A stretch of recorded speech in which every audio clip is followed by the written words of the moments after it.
Hey guys, my name is Rin Tomlinson. And I'm Peyton Garland. And we are with Family Christian, and we are so excited to have Roma Downey with us today. Roma, thank you for being here. It is my pleasure. You both have very exotic names, I must say. Thank you.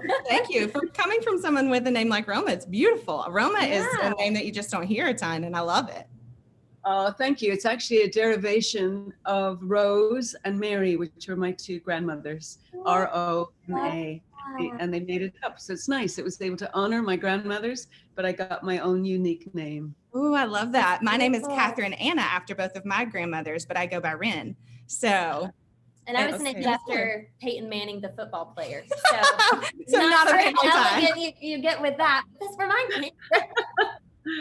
Oh, well, that's good. Great. Good. It's nice to have a little story attached as well. That's amazing. Well, Roma, we're super excited about the resurrection that's coming out soon. I think there's no greater time than the Easter season.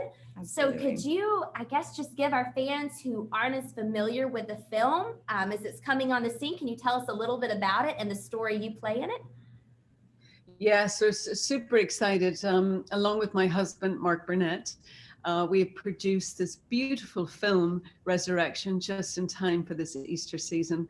And we felt really, because, you know, a pandemic and what an odd and challenging year this has been for all of us, that if we ever needed a story of hope, it was now. And is there any greater story of hope than the story of the resurrection? So we partnered with Discovery Plus.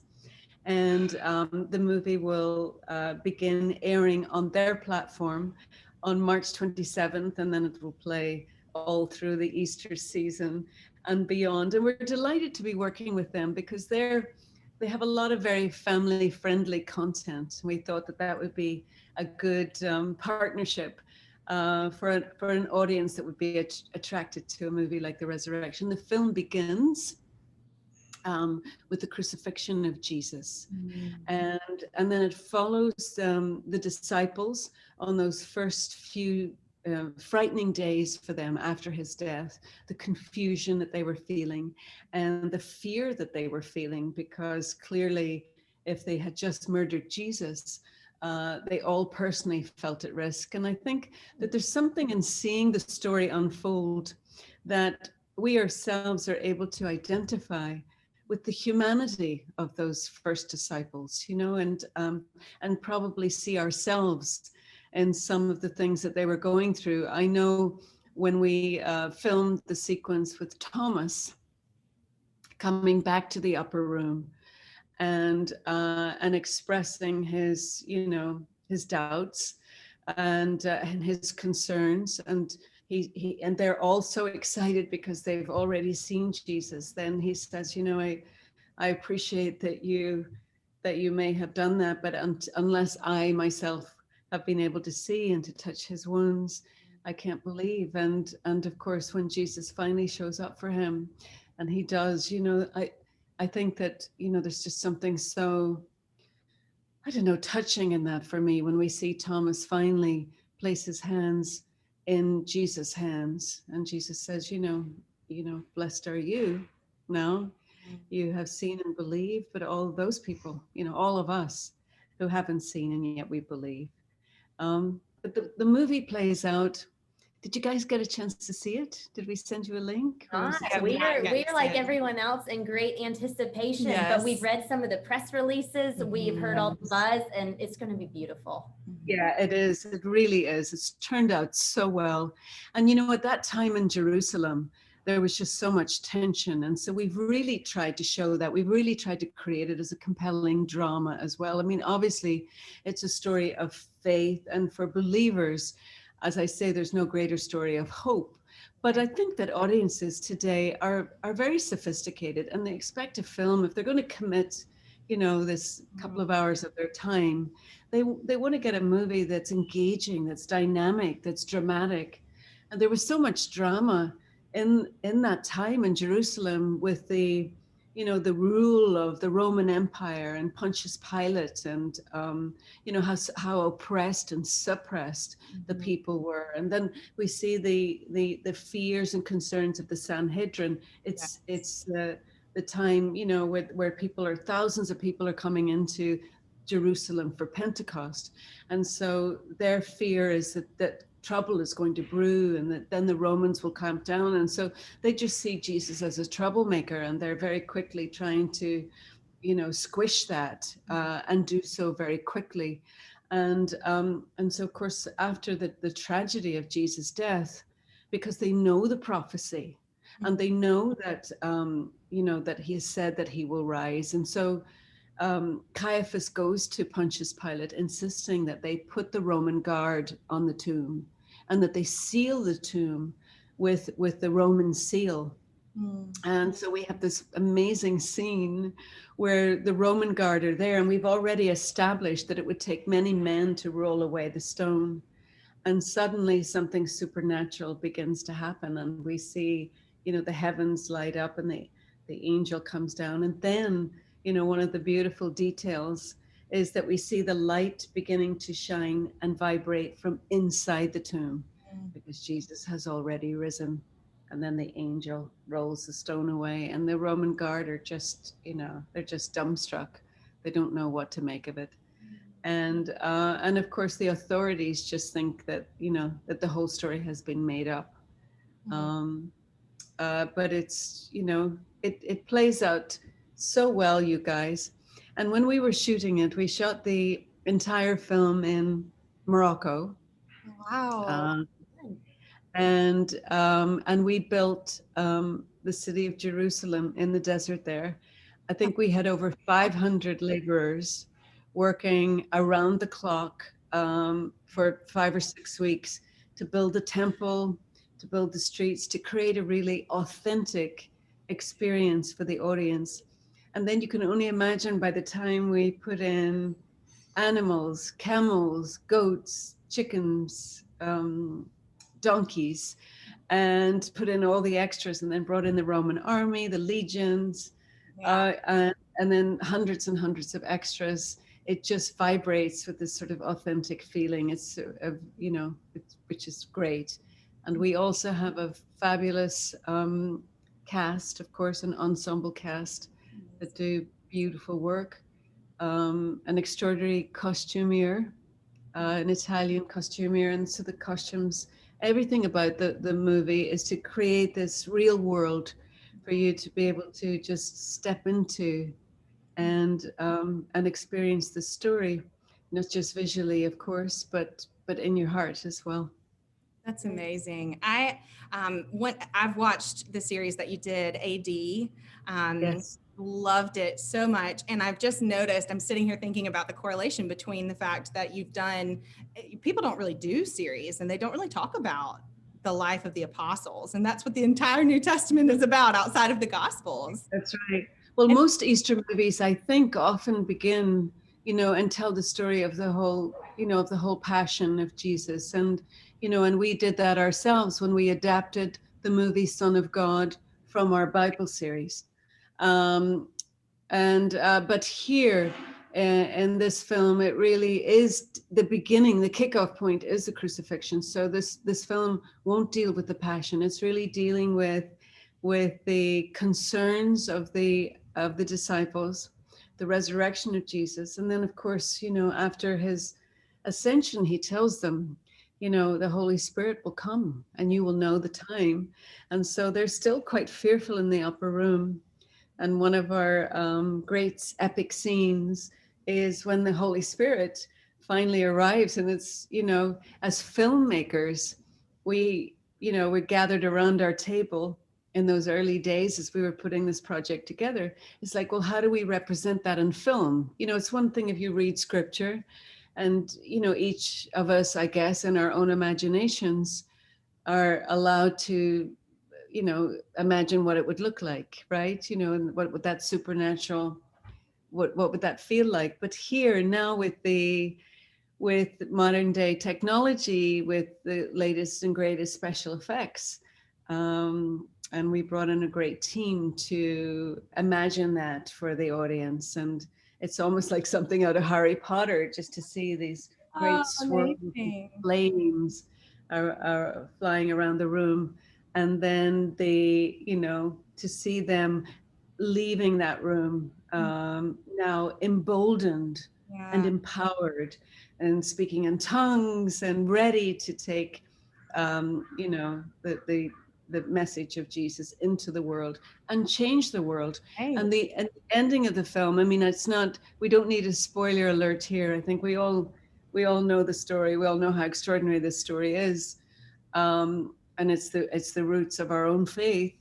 But when they, at the end of the film, it comes up on the screen to say, that these disciples then took Jesus' word, and they did what they were commissioned to do, and took it around the world. And from these small group of disciples, we now have more than 2 billion Christians around the world. And when you see that and are reminded of that, it is very uh, it's amazing, really, isn't it? Isn't it extraordinary? It is. um, yeah, and I think that the audience should feel quite emboldened. I would think that might be a feeling that you would leave having seen the film. And we were talking as we were getting ready to have the movie on this Easter season, and we really wanted to be able to provide this for the audience this Easter season, as I said at the beginning, because of the challenges of the year. And we're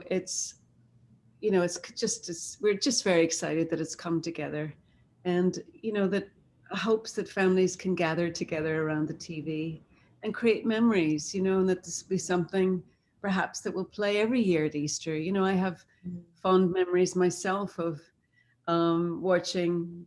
You guys are way too young to know, but there was a film, I guess it still airs from time to time. It was called The Greatest Story Ever Told. And Yeah. it's about the life of Jesus, but it's an old movie. But when I was a little girl, we would gather every Easter as a family, and we would look forward to that. Just the memory too of watching with your own family. And so really hope that that will be able to happen for families this year and beyond. That they'll be able to watch Resurrection and be inspired. I love that. And one thing I want to mention is there's really not a lot of films about the resurrection. We see a lot of films about Jesus' life. We see a lot of films about, and now The Chosen is now focusing on the life of the disciples, and we see things about the Old Testament, but we don't often see things about the resurrection. And it feels like there's a movement in the church to help us come around the understanding of why the resurrection is so pivotal. And Bishop N.T. Wright has, there's a quote in one of his books, and he says, if you take out the Christmas story, you lose 2 books of the New Testament. But if you take out the story of the resurrection, you don't have a New Testament. And I just really love that Like concept. that. Yes, yes. That. No, So it's I'd so love to good. know why, because you focused on the, AD in that series that you guys did, and now you're doing the resurrection. Why is that story so compelling for you? Well, I just think, that we wouldn't be where we are if that group of brave men and women hadn't taken the message and moved it forward. To your point exactly, it is, and so this really, takes us into the book of Acts. And, um, and as I say, that final reminder on the screen that it didn't end well for most of those early disciples. Unfortunately, they left with a lot of courage and they met with a lot of resistance, but they did what had to be done, and because they did that, the message spread, and the truth will out, and here we are. Mm-hmm. And at Roma, I am a big fan of Ben-Hur, the film, and so I know that you Yes. had a lot to play in Yes. that. And so um, I grew up watching Touched by an Angel with my parents and my grandmother. I've seen Ben-Hur. I know I've heard lots about AD, and so I'm excited to ask you what's maybe one aspect of this resurrection film where maybe you took a different approach, or maybe there was a different angle you wanted to take. Is there a unique feature about this film compared to anything else that you've worked on before? Well, gosh, I'm glad, that way that you're saying you were touched by an angel with your family and with your grandmother, and how you remember that. You probably even remember that more than you remember the show, the experience of watching the show together, you know, and there was always that moment. Our job was to try to open hearts, you know, and I always feel in my work, all of it, if we can open hearts through storytelling, you know, then the Holy Spirit does the rest. You know, that's not, it's just to create that crack, because that's where the light gets in, isn't it? When somebody's heart can open a little bit. But, you know, for me, throughout the course of my career, I just have feel so privileged as a believer that I've been able to continually bring a message of God's love through the work that I've done. You know, it's not often, I think, that you get to combine what you do with, you know, with what you believe, and to have been able to be the messenger as an angel on Touched by Nature. Do you see my angel behind me here? Love it. It's the theme that plays out throughout my life. And of course, the moment I was describing to you from the resurrection film, just as the stone gets rolled away, we have this beautiful, powerful angel come down from the heavens, strong and, you know, warrior-like. And, you know, that was a big discussion with our designers and our production team, because what is the, you know, like, what is the angel going to look like? And, you know, is it going to be ethereal and the wind blowing, you know, or more of the feeling of Touched by an Angel? Or was it going to be this more gritty? And, you know, and so every step of the way, it's been so interesting, because, you know, we have just tried to pray our way through it, because some of those questions, of course, how do we know? Except we do know. I have a helicopter going by here. It might get very noisy. I don't know if you can hear that. But, you know, we know from scripture that oftentimes before the angelic apparition, the first thing the angel would say would be, "Fear not." And so, you know, how do we interpret that? Is it because there was something very scary about the angel, or is it just, you know, if suddenly something appeared to you, you might be a little freaked out? But I think with the, you know, with this film, we really wanted to just show, you know, to show the courage of these early believers, because I think that just, you know, it's inspiring to all of us, right? You know, if you imagine yourself back then, we'd all like to think we would have that kind of courage, you know, but, you know, but if your life was at risk, you know, you just don't know, right? You wouldn't know till you were in the situation. But thankfully, you know, that's not going to happen for most of us. Roma, we are so excited to see this film, and we were so grateful to talk with you today. And one more time before we let you go, can you tell viewers where they can find this film and when it's coming out? Absolutely. Encourage everyone to go to Discovery Plus and sign up. It's a on-air platform. The movie will have its world premiere on March 27th. And then it will play over the Easter season, and it will remain on the platform there. And it's very easy to sign up. You go to discoveryplus.com /resurrection. And you know, I think it's a beautiful site. They have so much content, I think, that you will, other content that you will enjoy there for your family. It's a safe environment for your family, which I think is important. And, you know, we would just be grateful of the support of our community, you know, because we continue to want to make content that reflects our values and reflects our faith. But if the audience doesn't turn up, you know, and isn't supportive of these films, then our ability to be able to make them is reduced. So we just really are grateful for you guys to get the word out, to let people know, and really grateful for your audience. You know, we would be grateful of the support. It's a great film. You know, it's you won't be disappointed. Wow. Awesome. Yes. Thank you so much for being with us. We appreciate it. And we're so excited to let all of our audience and other people know as well. Thank you so much for your time. Oh, I really, really appreciate it. All the best. Thank you so much. Thank you. You as well. Bye, everyone.